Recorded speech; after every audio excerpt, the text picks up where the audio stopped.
La reine a parlé avec émotion de son chagrin pour son mari bien-aimé Philippe dans un message le jour de Noël en contact avec des personnes en deuil de leurs proches à travers le pays. Dans son discours le plus personnel à ce jour, elle a noté un rire familier manquant ce Noël et a déclaré « Ce scintillement espiègle et interrogateur était aussi brillant à la fin que lorsque je l'ai vu pour la première fois ». Elle a rendu hommage à son mari irrépressible de 73 ans, décédé à l'âge de 99 ans en avril, mais a ajouté « Je sais qu'il voudrait que nous profitions de Noël ». Dans un message d'espoir, Sa Majesté, 95 ans, a également exhorté des millions de téléspectateurs à regarder vers l'avenir avec confiance. Planquée d'une photo d'elle-même et du duc d'Édimbourg marquant leur 60e anniversaire de mariage en 2007, elle a déclaré « Pour moi et ma famille, même avec un rire familier manquant cette année, il y aura de la joie à Noël ». Vêtue d'une broche en chrysanthème saphir qu'elle portait lors de sa lune de miel en 1947 épinglée à sa robe rouge Angela Kelly, la reine a déclaré « Bien que ce soit une période de grand bonheur et de bonne humeur pour beaucoup, Noël peut être difficile pour ceux qui ont perdu des êtres chers. Cette année, surtout, je comprends pourquoi. » Elle a dit à propos de Philippe, son sens du service, sa curiosité intellectuelle et sa capacité à tirer le plaisir de n'importe quelle situation étaient tous irrépressibles.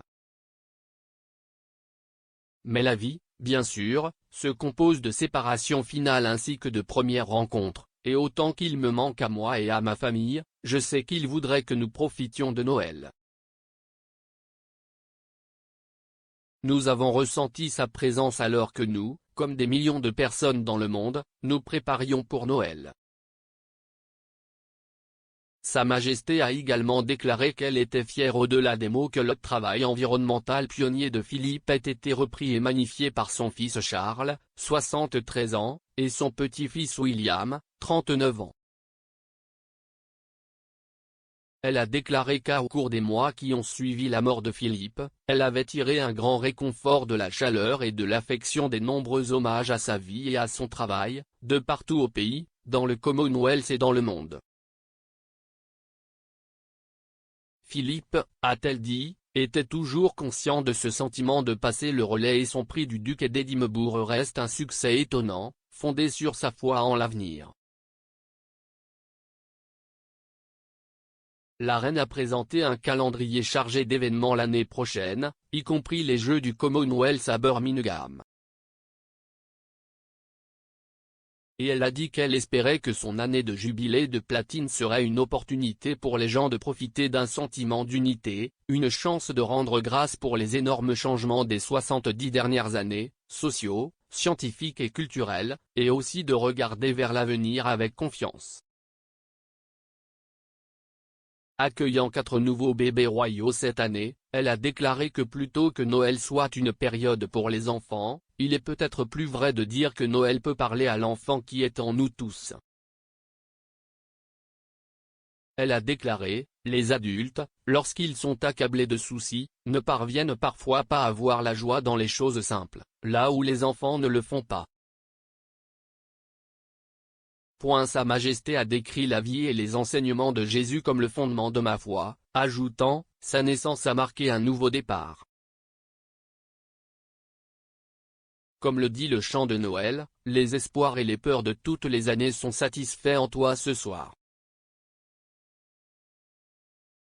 L'absence de la reine au service religieux dédié à la chapelle Saint-Georges du château de Windsor, Berk, aurait été un choix personnel, à la suite d'une approche de précaution observée au cours des 6 derniers mois. En choisissant d'annuler Noël dans son domaine de Sandringham à Norfolk cette année, elle a été rejointe pour le déjeuner par Charles, Camilla et le comte et la comtesse de Wessex. La princesse Anne n'a pas assisté après que son mari, le vice-amiral Sir Timothy Lawrence, ait été testé positif pour Covid. Le duc et la duchesse de Cambridge ont partagé hier un message spécial à ceux qui sont seuls ou qui doivent s'isoler de leurs proches. Ils ont passé Noël dans leur maison de Norfolk, en Méhol, où la famille de Kate les a rejoints. Signant sur Twitter les initiales WC, ils ont également rendu hommage aux personnes incroyables qui soutiennent notre NHS et prennent soin de ceux qui en ont le plus besoin, ajoutant « Nous pensons à vous ». Le couple et leurs 3 enfants, George, 8 ans, Charlotte, 6 ans et Louis, 3 ans, ont assisté au service religieux du matin de Noël à l'église Saint-Marie-Magdalène de Sandringham.